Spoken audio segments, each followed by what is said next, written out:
que nos exhorte y que también, Señor, nos consuele en el nombre de Jesús. Amén. Gloria a Dios. Bien, hermanas y hermanos, vamos a hablar un poquito, vamos a continuar esto desde el otro año, ¿verdad? Lo comenzamos. Si tuviéramos que cambiarle un poquito el mensaje, podríamos ponerle retornando a ser amigos de Dios. ¿Sí? Entonces el tema le puse o tiene tema el amigo de Dios. Ustedes saben que como pastor me he preocupado o me preocupa que la iglesia aprenda, conozca, porque hermanos, como que hay un sentir de parte de Dios en mi corazón. Y el apóstol Sergio Enríquez, mi pastor, pues decía, en este tiempo hay un aceleramiento de parte de Dios para llevarnos a su presencia y ministrarnos y ayudarnos a crecer. Por eso yo he estado con ese deseo, ¿verdad?, del discipulado hoy en la mañana, y ahora continuamos con este tema que también es parte del discipulado. Preparar hermanos que ministren, que vayan y prediquen la palabra afuera. Hay un aceleramiento de parte de Dios. ¿Sí? Entonces, necesitamos ser amigos de Dios. El ser humano, decíamos la vez pasada, para llegar a ser adulto experimenta varias etapas de crecimiento. Ya lo vimos. Las etapas de crecimiento: niñez, adolescencia, juventud, adultez y vejez. Gracias a Dios, ¿verdad?, por los niños. Y los niños, por eso cuando gritan y lloran y hacen mucho ruido, no nos perturbe eso, porque pues así fuimos nosotros también. Entonces, la adolescencia, la juventud, la adultez, cada una tiene características específicas que cualquiera, con solo ver los cambios físicos, lo puede ubicar en una de dichas etapas. Entonces, ¿usted en qué etapa está? ¿Adolescente? No creo. Juventud, ¿verdad? ¿Cuántos somos jóvenes? Amén. Somos jóvenes. Usted no se crea viejo, no ni se declare viejo. Usted está joven. O tal vez estemos en la edad de la adultez. Pero mire, en la Biblia encontramos que el desarrollo de Abraham, y Abraham, hermanos, tuvo un desarrollo. Primero fue oyente, después fue creyente, después fue discípulo, después fue siervo y después llegó a la etapa de amistad. Aquí tenemos nosotros que identificar en qué etapa nos encontramos. Soy creyente, ya lo vimos la semana pasada. Soy oyente. Pues sí, llego a la iglesia, oigo, participo, pero todavía no soy creyente. Ya creo. Yo creo en su palabra, pero para seguir avanzando tengo que pasar esta etapa y hacer ciertas cosas yo para poder ser un discípulo. Y de ahí llegar a ser siervo hasta que lleguemos a ser amigos de Dios. ¿A cuánto le gustaría ser amigos de Dios? A ese maravilloso es ser amigo de Dios, al grado de que, Señor, necesito tal cosa, y ahí está el Señor. Señor, cuenta conmigo para lo que tú quieras.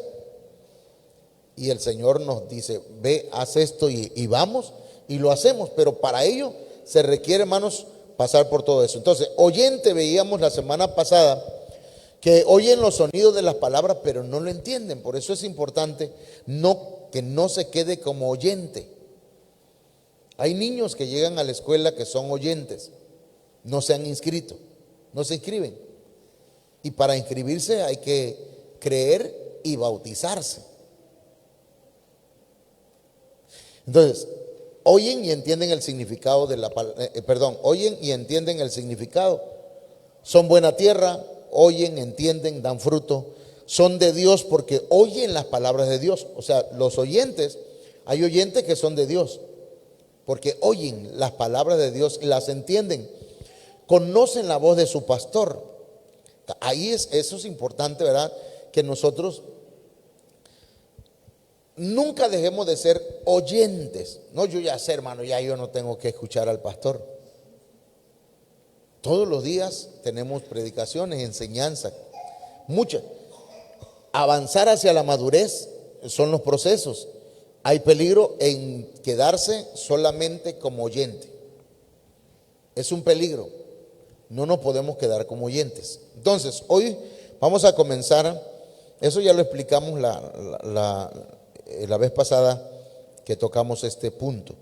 Entonces, vamos a la siguiente etapa, la etapa de creyente. Y aquí en creyente, hermanos, esto usted lo tiene en su celular.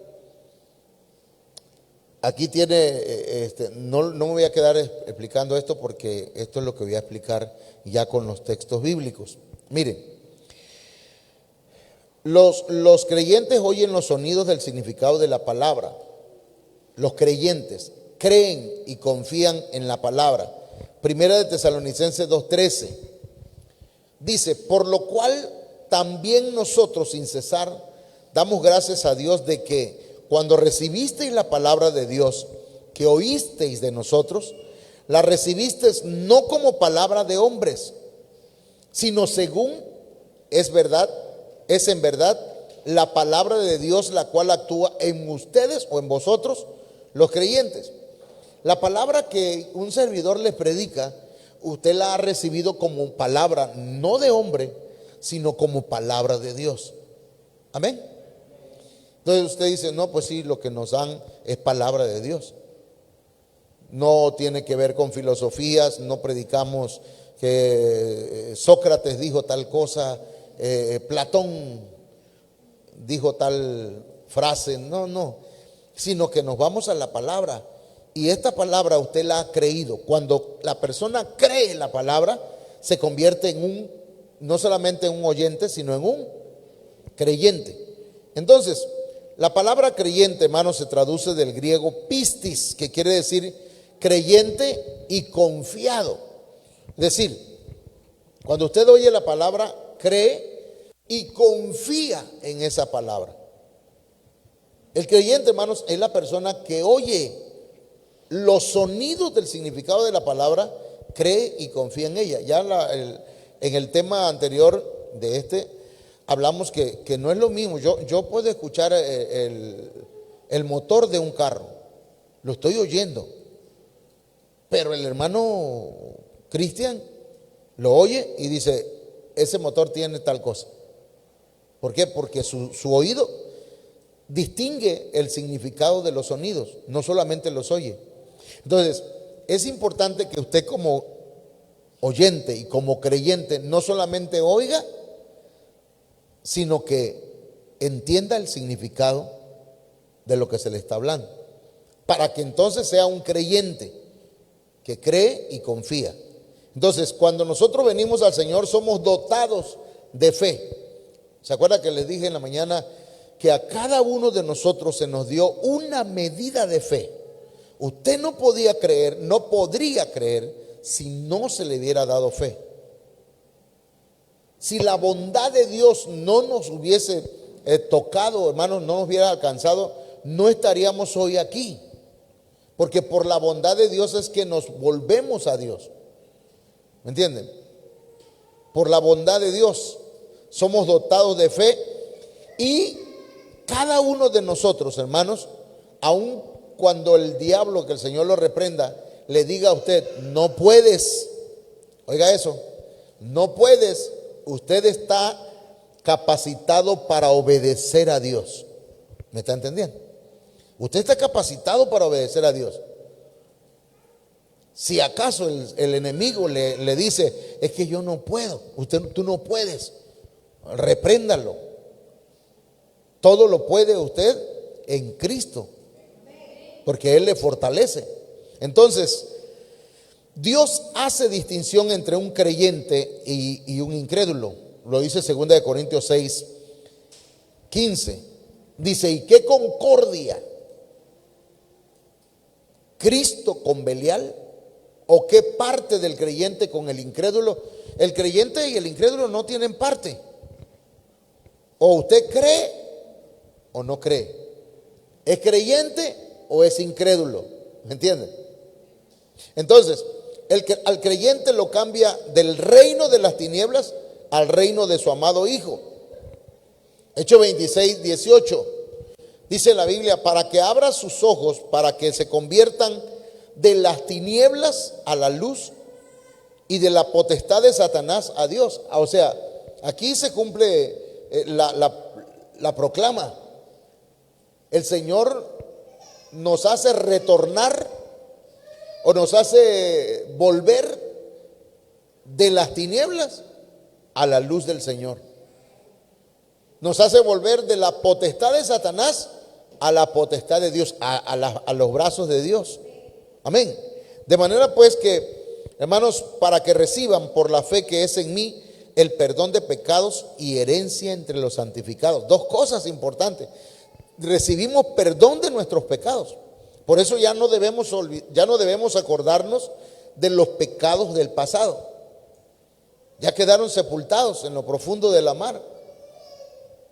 Si acaso nos acordamos para no volver a hacer lo mismo. O para que nos recordemos de dónde nos sacó el Señor. Amén. Pero dice que nos da herencia entre los santificados.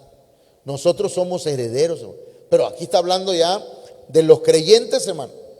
Los creyentes, al igual que los niños, imitan a sus mayores. Un creyente es una etapa, digamos, entre niño y adolescente. Por esa razón, Pablo le recomienda a Timoteo que sea ejemplo para los creyentes. Cada uno de nosotros tenemos que ser ejemplo para los nuevos. Pero no un ejemplo de lo que no se debe hacer, sino un ejemplo de cómo debe ser la vida cristiana. Por eso dice en 1 Timoteo 4:12 que debemos ser ejemplo para los creyentes en palabra. ¿Cómo habla? Si usted da su palabra, cúmplala. Amén. Si usted dice, te veo a tal hora, a esa hora, en palabra. En palabra tiene que ver también con cómo habla, el vocabulario que ocupa. Es que estaba yo bravo, pastor, y por eso dije grosería. No, aunque esté enojado, usted tiene que controlar su vocabulario. En conducta, ¿cómo nos conducimos? En amor, en espíritu. En espíritu, hermano, cuando habla de espíritu es ¿cuál es su intención? ¿Cuál es su...? Mire, por ejemplo, una persona que todo el tiempo es negativo, ¿qué espíritu tiene? Ese tiene un espíritu negativo. O sea, su actitud es negativa. Entonces, el espíritu que debe haber en nosotros tiene que ser, hermanos, siempre positivo. Amén. En fe y en pureza. Eso es lo que dice que debemos nosotros. Por eso, hermanos, si usted está en esa etapa de creyente, debe dejar de mirar a los hermanos, sino mirar a Cristo. Por ejemplo, dice la Biblia que debemos tener puesta la mirada en Cristo.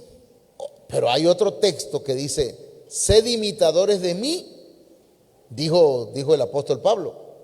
Y está fuerte eso, porque hermanos, dice Pablo, sed imitadores de mí, pero en el original dice, sean imitadores de mí en lo que yo imito a Cristo, no en lo que no hago bien.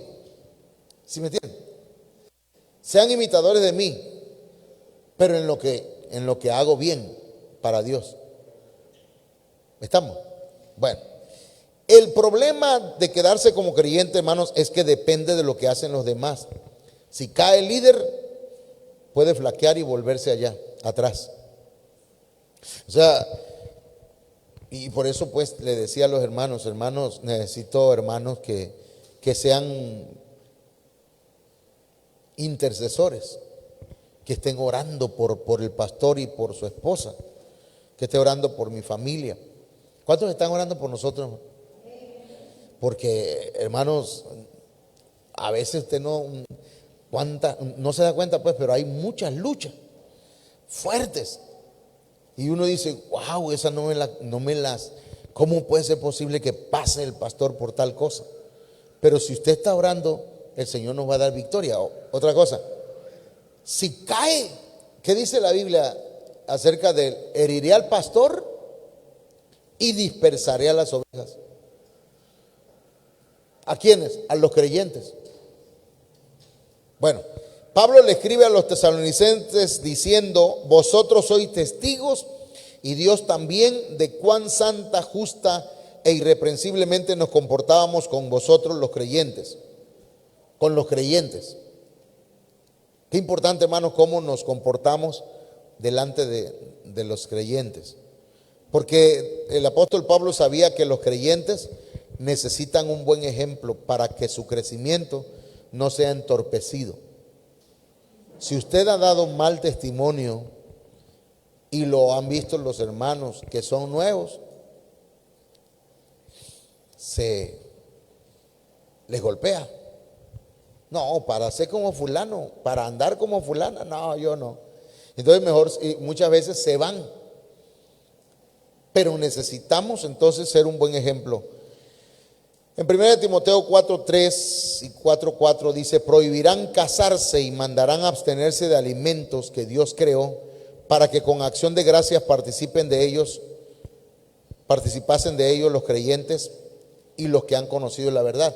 Pero hermanos, aquí dice pues, para que con acción de gracias participasen de ellos los creyentes. El creyente, hermano, debe tener cuidado con la doctrina, porque hay denominaciones o iglesias donde nada se puede hacer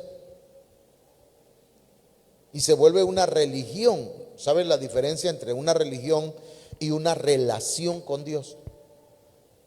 Necesitamos una relación con Dios. Religión tiene, hasta el diablo tiene religión, porque él cree pero no se arrepiente. Entonces nosotros debemos tener, hermanos, el cuidado con la enseñanza, con la doctrina. El creyente puede ser dañado por una doctrina. Dice luego, 1 Timoteo 4:4, porque todo lo que Dios creó es bueno y nada es de desecharse si se toma con acción de gracias.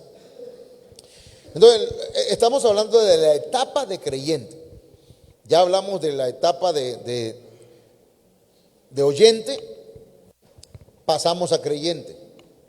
Usted oye la palabra, eso es oyente. La distingue y se convierte en creyente. Cree. Luego entonces, hermanos, pasamos al tercer punto, discípulos. Y aquí es donde mucha gente necesita dar ese paso. Un creyente, mire, un discípulo, aquí tiene, ¿cuánto hay, hermano? Perdón, pero usted lo tiene, ya se lo envié, ya tiene rato a su celular. Y mire que yo creo que nada más lo voy a leer aquí y ya mañana en el Facebook lo voy a... Usted tiene ahí, mire, los discípulos, viene de matetes, no machetes, sino matetes, y significa aprendiz esforzado. El discípulo, hermanos, es un paso más adelante que el creyente. El discípulo se esfuerza por aprender lo que un maestro le enseña, un maestro de la palabra. El discípulo, hermano, al discípulo le crece la demanda, por eso debe estar fortalecido. ¿Qué quiere decir eso? Que ya al que es discípulo se le demanda más, se le pide más. ¿Entienden? Al que es discípulo se le pide más. Hermano, a tal hora vamos a tener el discipulado, no falte. Y ahí está. Entonces, al que es discípulo el bautismo en agua es un requisito. Es un requisito. Luego de eso, son capaces de recibir las instrucciones. El que es discípulo, hermano, se le dan instrucciones y las sigue. ¿Se acuerdan que hace poco predicamos acerca de siguiendo las instrucciones? El Señor les daba instrucciones a los discípulos y ellos las llevaban a cabo tal y como el Señor les decía. Por ejemplo, Moisés. A Moisés le dieron el croquis, o le dijeron cómo iba a ser el tabernáculo. Y dice, y Moisés hizo todo conforme a como Dios le dijo. No que se le ocurrió a él. No, yo creo que, hermano, yo voy a hacer las cosas, pero le voy a poner mi firma. ¿Cómo se puede decir? Voy a ponerle mi toque. ¿Cómo? ¿Sí? Voy a empezar el culto al revés. Vamos a empezar con cántico nuevo, después la adoración, después la alabanza, para que se termine pero bien. ¿Quién dijo? El discípulo sigue instrucciones, hermanos. ¿Me entienden? El discípulo hace las cosas como es. Yo escucho a mi pastor, veo lo que tiene y por eso puse esa bandera ahí y digo, ok, tengo que ir aprendiendo porque soy un discípulo. No, es que no me gusta como lo hace el pastor. Lo voy a hacer a mi manera. Ese fue Vicente Fernández, man. ¿Verdad? Entonces, reciben autoridad. Un discípulo recibe autoridad. A los discípulos les explican las parábolas, hermanos, y los misterios. A ver, a la gente, a la multitud le hablaba el Señor por parábolas. Y a los discípulos los llevaba aparte. Y le decía, ya ahí le preguntaban los discípulos, Señor, ¿qué significa la parábola del sembrador? Y ya le decía, les explicaba la parábola. ¿Y qué significa tal parábola? También eso era solo para ellos, no era para las multitudes. Por eso un discípulo, hermanos, siempre debe preguntar. Yo no le entendí bien a eso, pero ¿cómo es el asunto? Porque el discípulo pregunta, es un preguntón, y está bien. El que pregunta, saber quiere, ¿verdad? Ok, luego, la ley se sella entre los discípulos. Ahí, hermanos, la enseñanza queda entre los discípulos. No lo estoy explicando, perdón. Mire, estoy leyendo prácticamente lo que tengo aquí. La ley se les abre el oído en la mañana tras mañana. El Señor les va abriendo el oído. El Espíritu Santo viene y abre nuestro oído para entender, para oír su palabra. Tienen el privilegio que el Señor les enseñe a orar. Son enviados a bautizar. Llevan mucho fruto para el Señor. Entre ellos se escogen a los siervos. ¿Se acuerdan que hay oyente, creyente, discípulo y de ahí siguen siervos? Pues de entre los discípulos salen los siervos. Entonces, deben permanecer en la palabra de Dios, deben negarse a sí mismos, deben aborrecer su propia vida, hermano. Ahí entonces tenemos que ver eso, aborrecer mi propio, sí, hermano. Me siento mal, hoy no voy al discipulado, hoy no voy al culto. Pero el que es discípulo, el que ya entendió eso, dice, yo me voy. Por eso yo no puedo faltar. Yo no puedo faltar al culto, por ejemplo, la noche de Huacapa. O aquí. De pronto siento el golpe aquí. Pero tiene uno que. Ahora, mire, también renuncia a todo lo que posee. Un discípulo. Se aman unos a otros. Un discípulo. Crecen hasta llegar a ser como su maestro. ¿Cómo ven? O sea que los que están desarrollándose, hermanos, van a crecer y van a ser como su pastor o tal vez mejores. Porque un hijo debe crecer más que su papá. ¿Me entiende?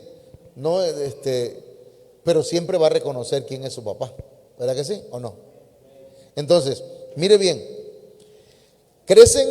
corren el peligro de ser seducidos por judaizantes. Pueden volver atrás. Juan 6:66. Mire, ¿qué número es ese? Juan 6:66. Dice que cuando el Señor les explicó lo de la Santa Cena, les dijo: ustedes tienen que comer mi carne y beber mi sangre. ¿Cómo? Dijo la gente. ¿Cómo que beber su sangre y comer su carne? No entendían que estaba hablando del pan y del vino. Por eso los discípulos, hermanos, muchos de ellos volvieron atrás. Y dice en el verso ahí: y muchos se apartaron de él y ya no le seguían.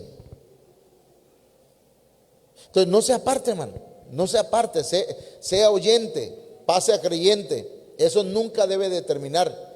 Usted siempre debe ser oyente, siempre tiene que ser creyente, siempre debe ser discípulo. ¿Ok? Bueno, entonces, no sé qué tiempo me faltan 4 minutos. Mire, Hechos 6:7. Vamos a tratar de ver. Vea usted lo que dice la Biblia acerca de los discípulos. Y crecía la palabra del Señor, y el número de los discípulos se multiplicaba grandemente en Jerusalén. ¿Quiénes se multiplican, hermano? Los discípulos. El oyente no, y el creyente tampoco. Lo que se multiplican son los discípulos. No, yo voy a hablarle a otro. De lo que estoy recibiendo le voy a hablar a otro. Y el número de los discípulos se multiplican. Pero esto fue tremendo. Porque entendió el pueblo, la iglesia primitiva, que como discípulos tenían que hablarle a otros de Cristo. Usted, hermana y hermano, háblele a otro. Es que no se va a convertir, hermano. Usted háblele. Es que no quieren, hermano. Háblele. Porque si no le habla, ¿cómo va a saber si quieren o no quieren conocer al Señor? Es que no quieren, hermano. No quieren, yo ya lo conozco. No, a veces son prejuicios nuestros. Usted como discípulo, hable la palabra. Porque mire, hasta los sacerdotes obedecían a la fe. O sea que si usted le habla a alguien, hermano, puede ser que no importa que sea un testigo de Jehová, un mormón, puede ser hasta un cura, y el Señor salvarlo, tocarlo. Amén. Necesitamos ovejas que sean discípulos. A ver, yo voy a preguntar porque les veo que se ponen así, como que. Les voy a preguntar una cosa, hermano. Una pregunta. ¿Me la van a contestar? ¿Alguno aquí le habló a alguien esta semana? ¿Hermana Estrellita? No. ¿Alguien le habló a alguien de Cristo? ¿Quién? ¿A su papá? ¿A quién más le habló? ¿A su papá? ¿A quién le ha hablado usted? Padre Santo, necesitamos ser discípulos. ¿Me entiende? Necesitamos hablarle a otros de Cristo, no de la iglesia. No los traiga, venga para acá, vamos a la iglesia. Mira el pastor que tenemos. ¿Qué van a verme a mí, hermano? No, a Cristo. Ven y ve que Cristo tiene un propósito para ti. Amén, hermano. ¿Cuántos lo van a hacer? Lo va a empezar a hacer. Yo hasta mandé a sacar unos folletos hace tiempo y se los di. Y en uno de esos, ya que terminé el culto, encuentro unos folletos tirados por ahí.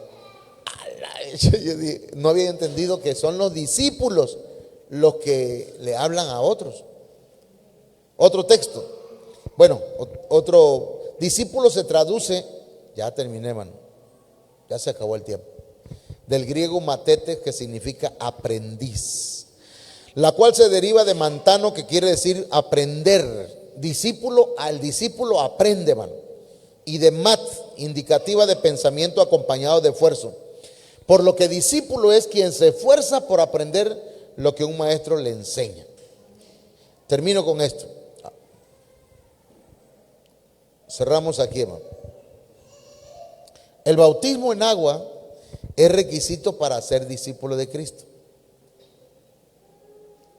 Mateo 28, 19. Porque aquí, hermanos, ya la demanda crece. Ya Dios ya no te quiere ver como un oyente. Él sabe que crees. Ahora lo único que falta es, ¿qué falta? ¿Qué falta? ¿Cuál es la demanda del Señor para pasar a ser discípulo? No, aparte de ya ese ya, sí, también ese pues, pero ¿cuál otro? ¿Cuál es la demanda?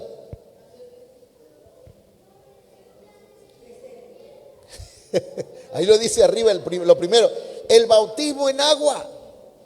El bautismo en agua es un requisito para ser discípulo de Cristo. Mire cómo dice Mateo 28, 19. Por tanto, id y haced discípulos a todas las naciones. ¿Qué hay que hacer? Discípulos. ¿Qué hay que hacer con ellos? Bautizándolos en el nombre del Padre y del Hijo y del Espíritu Santo, enseñándoles que guarden todas las cosas que os he mandado. Y aquí que yo estoy con vosotros todos los días hasta el fin del mundo. Amén. Entonces, hermanos, este mes yo le invito para que, ¿verdad? Ya pasó el 2024. Este 2025 vamos a tener discípulos. Por lo tanto, hermanos, el bautismo es parte importante. ¿Alguien no está bautizado? Piénselo. Yo ya me he acercado a ustedes, ¿verdad? Ya yo les he dicho, si se quieren bautizar, hay que bautizarse. Si ya creyó, porque si no ha creído, pues, a ver, dijo alguien, ¿verdad? Dijo alguien, si meto un elefante al agua, ¿cómo lo voy a sacar? Mojado. Entonces, si voy a bautizar a alguien, debe ser porque ya ha oído y ha creído. Bautizarlo es un trámite, es como la inscripción. Aquí voy a terminar, aquí termino ya, hermano. Hermana Olga, si me ayudas allá con lo. Miren, se lo voy a plantear de esta forma. El bautismo en agua dice que el que creyere y fuere bautizado será salvo. El bautismo en agua, hermanos, es como el primer pago. No estamos pagándole, la salvación es gratis. Pero es como el primer pago, el primer abono. Y la Santa Cena viene a ser como las mensualidades que se tienen que uno ir ministrando. Hermana y hermano, mande. La Santa Cena es para purificarnos, santificarnos. Hermanas y hermanos, tal vez todos ya estamos, la mayoría, bautizados. Yo estoy haciendo una invitación hoy a bajar a las aguas. Arriba tenemos un tinaco. No, pero yo le decía a unos hermanos, si se tiene que bautizar hoy, vemos dónde. O el sábado que viene. ¿Por qué? Porque si decimos, esperamos hacer un evento para bautizar, y si le pasa algo. No, y me hacían una pregunta, me decían, hermano, pero el ladrón en la cruz no se bautizó. Sí, porque no le dio tiempo. ¿Me entiende? No tuvo tiempo para bautizarse, pero usted sí tiene tiempo. Nosotros sí tenemos tiempo. Nos ha dado suficiente tiempo el Señor. Claro, esto es voluntario. La Santa Cena, hermanos, son dos, son dos, ¿cómo se llaman estos? No, son dos, son dos ordenanzas que hay en la en la Biblia, hermano. El bautismo es una ordenanza, es un sí o sí. Y la Santa Cena es la segunda ordenanza. También debemos participar. Son dos ordenanzas entonces. Las dos significan lo mismo. Bautismo significa, la inmersión en el agua significa muerte. Y sacarlo significa vida. Amén. La Santa Cena significa lo mismo. El pan simboliza muerte. Muerte a nuestros pecados, muerte al mal. Este es el mío. Y el vino representa la sangre de Cristo, la vida. ¿Quiere ponerse de pie, hermano? Vamos a orar. Padre, en el nombre de